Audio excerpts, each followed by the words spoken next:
By 1944, the Imperial Japanese Navy and Army were facing mounting pressure from Allied forces across the Pacific. Japan's once feared military machine, which had conquered islands and forced empires to respect its power, was now on the defensive. Losses at Saipan, Guam, and Leyte Gulf had shattered the morale of many officers. The question facing Japanese leadership was stark. How could they slow the inevitable advance of an enemy with superior numbers and firepower? From the halls of Tokyo to remote airfields in Kyushu, a radical answer emerged: the kamikaze, the divine wind. Pilots would sacrifice themselves, flying explosive-laden aircraft into Allied ships, a final desperate attempt to turn the tide. The concept was both strategic and symbolic, drawing upon centuries of Japanese honor, Bushido code, and the mythos of selfless loyalty to the emperor. Lieutenant Hiroshi Tanaka, assigned to the 201st Air Group, recalled the first public announcements about the kamikaze program. Young pilots, barely trained, were summoned to ceremonies where banners proclaimed their duty to the emperor and the nation. The rhetoric was intoxicating, patriotism and fear intertwined. Some men felt pride, others dread, but all understood the ultimate goal: death in service. Training for kamikaze missions was brutal. Pilots were taught to fly at low altitudes over the ocean, target ships with precision, and maintain composure under immense psychological strain. Unlike conventional pilots, they were instructed that survival was irrelevant. The mechanics of the aircraft, navigation over enemy waters, and explosive payloads were secondary to one overriding principle: the attack must succeed, regardless of cost. Many pilots kept diaries, letters, and notes during training. These writings reveal the human dimension of the kamikaze phenomenon: fear, honor, doubt, and resolute coexisting in young men barely out of adolescence. One entry from pilot Masayo Nakamura reads, "I will do what is required. I do not know if I am brave or foolish, perhaps both.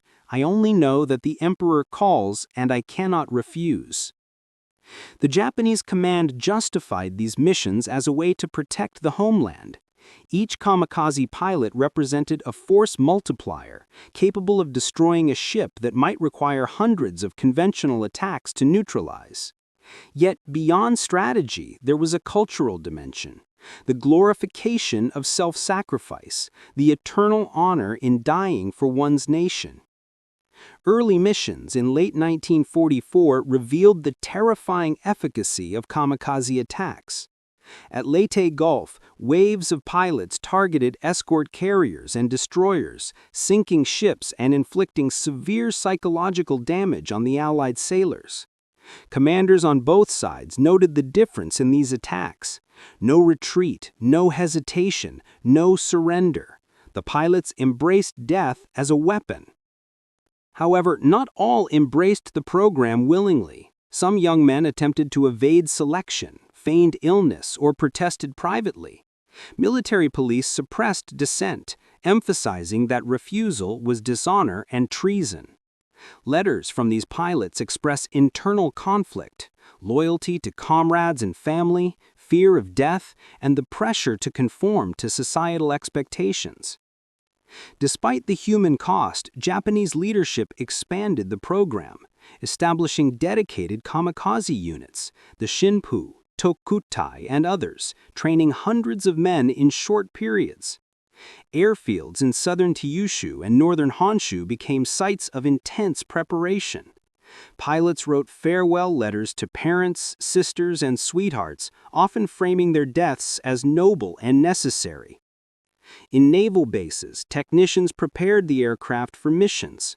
Plans were modified to carry maximum explosive payloads, sometimes at the expense of maneuverability or safety. Engineers worked with urgency, knowing that the aircraft were essentially one-way vehicles. The juxtaposition of mechanical precision and human mortality created a tension unique to this phase of the Pacific War. By November 1944, The first organized waves of kamikaze pilots were launched at American fleets near the Philippines. Observers noted the intensity of attacks, planes diving from high altitude at full throttle, evasive maneuvers used to outsmart anti-aircraft fire, and the final, inevitable collision with steel decks. Sailors described the terror of witnessing young men dive intentionally into ships, flames and explosions marking each strike. The psychological impact was profound. The Allies were forced to reconsider strategy, to bolster air defenses, and to train crews for a type of warfare never encountered before. For the Japanese, each successful attack validated the doctrine. The kamikaze became both a weapon and a symbol, a moral boost for some and a haunting reminder of desperation for others. As the Pacific War intensified, the human cost of the kamikaze program became apparent. Pilots were acutely aware that survival was impossible once they took off.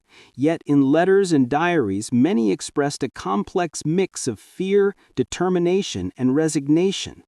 Private notes reveal quiet rebellion and private moments of doubt. A young pilot writing that he longed for life, yet feared dishonoring his family or comrades if he refused. Training intensified. Pilots were pushed to the limits of physical endurance and psychological resilience. Aircraft were stripped of unnecessary weight to maximize speed and explosive payload, leaving no margin for error. Pilots learned to approach targets at low altitudes, to dive at precise angles, and to detonate explosives at the perfect moment. Mechanics and engineers, aware of the plane's single-use design, often expressed sorrow for the men who would never return, yet they meticulously prepared each mission. The first major kamikaze operations during the Battle of Leyte Gulf demonstrated both tactical innovation and desperation. Waves of pilots, sometimes in groups of 10 or more, targeted escort carriers, cruisers, and battleships. The effectiveness was devastating. Ships sank and morale among Allied sailors plummeted as they realized that conventional anti-aircraft tactics were less effective against pilots willing to die. The psychological shock was as potent as the physical destruction. Yet even in success, tragedy loomed. Many pilots missed targets, crashing into the ocean or being shot down mid-dive. Each loss was a young life extinguished, leaving letters unsent and dreams unfulfilled. Historians later pieced together these narratives to understand not just strategy, but the psychological weight carried by these men. By late 1945, the kamikaze became both a tactical weapon and a moral symbol. Newspapers and propagandists celebrated their sacrifice, while families mourned privately. Allied intelligence noted the increasing frequency and intensity of attacks, adapting strategies and defenses accordingly. Yet the human toll on both sides was immense. Ships destroyed, lives lost, and a psychological scar left on sailors who faced men flying to their deaths deliberately. As kamikaze missions expanded, the human consequences became more visible. Pilots, sometimes in groups as small as 5, sometimes in formations of 50, were launched with minimal briefing. Many had little combat experience. Their training was intense but brief, prioritizing precision over survival. The aircraft were fragile, the missions suicidal, and the psychological pressure overwhelming. Young men wrote final letters to parents, sisters, and sweethearts, often describing an acceptance of fate mingled with fear. Some left cryptic notes hinting at doubt, wishing they could escape, yet bound by cultural expectation and military command to follow through.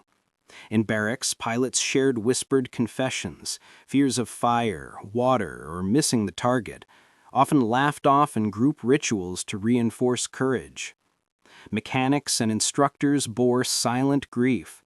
They prepared aircraft meticulously, knowing each plane represented a life destined to end. Engineers occasionally left personal notes in fuselages or cockpit panels, small tokens of remembrance for men who would never return. Some pilots discovered these messages before takeoff, adding an unexpected layer of intimacy to the final moments of life. By mid-1945, the Kamikaze program had become the central strategy of Japan's defensive efforts. Entire squadrons were launched daily from airfields in Kyushu, Okinawa, and smaller Pacific islands. Aircraft were stripped to maximize payloads, leaving little margin for survival. Pilots knew from the moment of takeoff that return was impossible, yet they climbed into cockpits with a mixture of resolve and terror. The Battle of Okinawa exemplified the extremes of kamikaze warfare. Hundreds of planes, often in waves of 50 or more, descended upon American fleets. Radar operators tracked incoming aircraft relentlessly, while gunners trained their sights on tiny silhouettes moving with singular purpose. Some pilots were teenagers, thrust into machines they barely mastered, yet their focus and precision were terrifyingly effective. The impact on morale was profound. Sailors later recounted a mixture of fear, respect, and disbelief at the deliberate self-sacrifice of their attackers. Among these pilots was Lieutenant Takeshi Yamamoto, whose diary revealed the complex psychology of these missions. "I am afraid. I cannot deny it. Yet when I see the waves of ships below, I feel a strange calm. This is my duty, my path, and the Emperor's will guides me." Not all missions were successful. Mechanical failures, anti-aircraft fire, and unpredictable weather caused many planes to crash into the sea or miss their targets entirely. Even in failure, the human cost was immense. Every crash represented a life extinguished, a young man who had left home, family, and hope behind.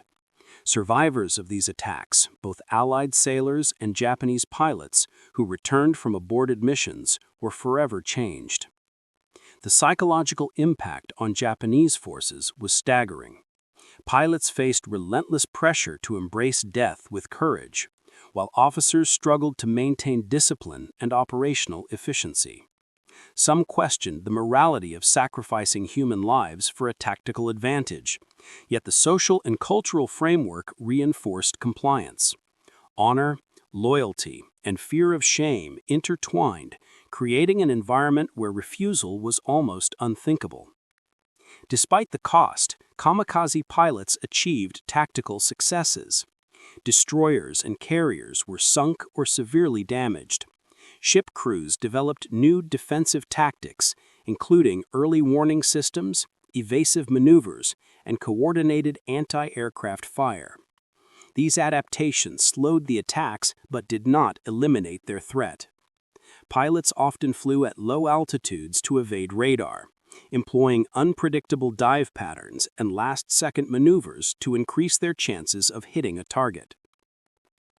Engineers and mechanics also played a crucial role. Preparing aircraft for single-use missions required precision and care.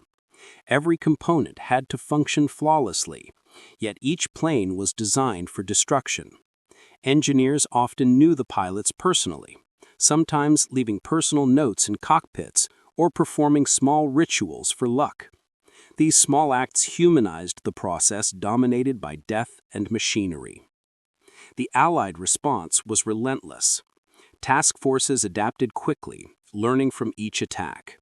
Radar operators anticipated dive patterns, gunners adjusted firing protocols, and ship formations were modified to minimize vulnerability. Yet the psychological strain remained. Every incoming aircraft was a reminder that a human life was willingly ending to take others.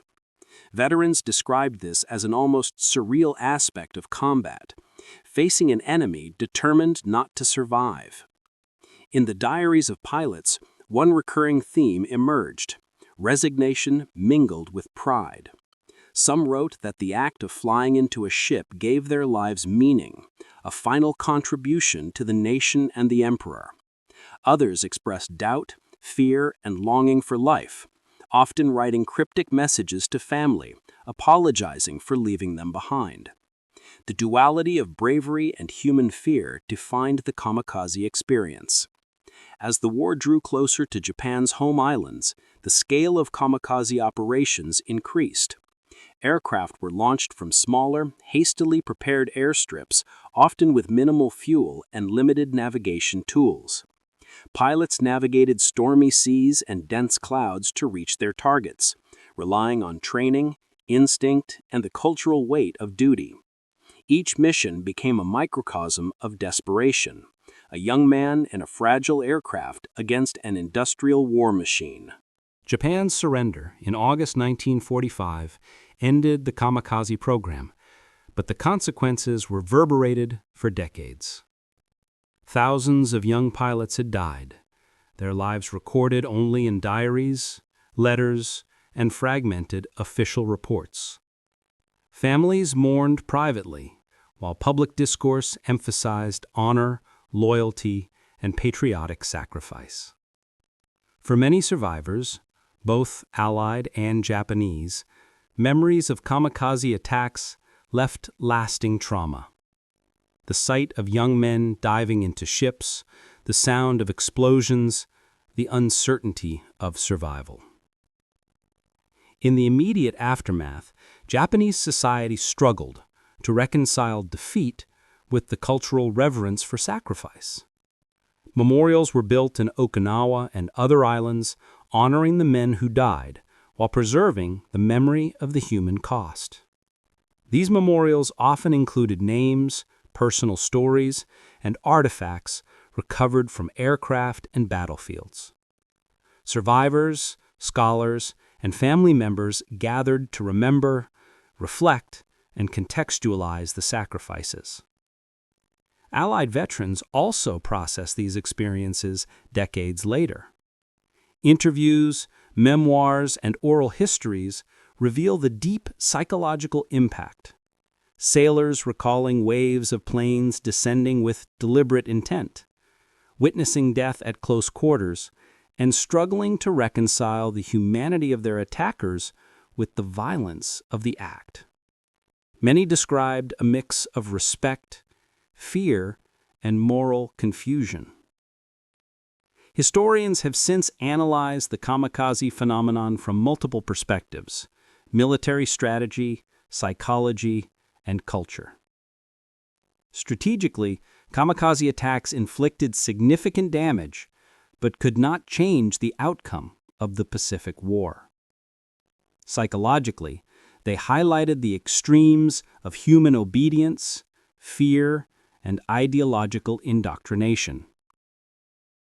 Culturally, they reflected a society in which duty, honor, and self-sacrifice were deeply entwined with national identity.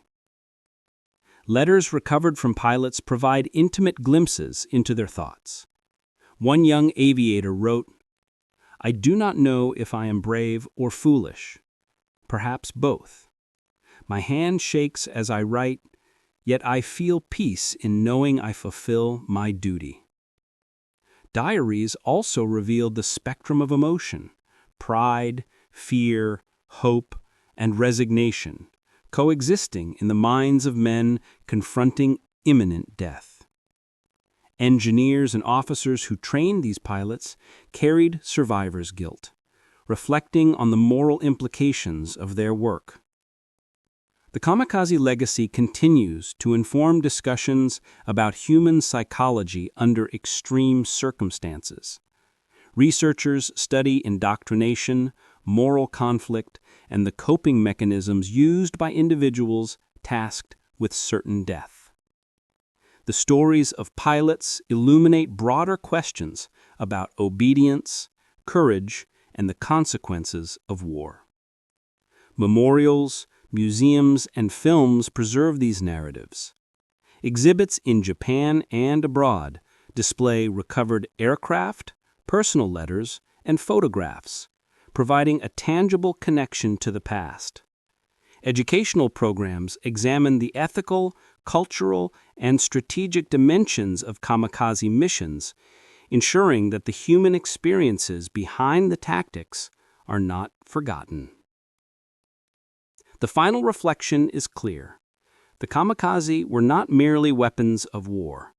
They were human beings facing impossible choices, operating under immense social and military pressure, and leaving behind a legacy of courage, fear, and moral complexity. Their story is a haunting testament to the extremes of war, the cultural weight of duty, and the resilience and fragility of the human spirit.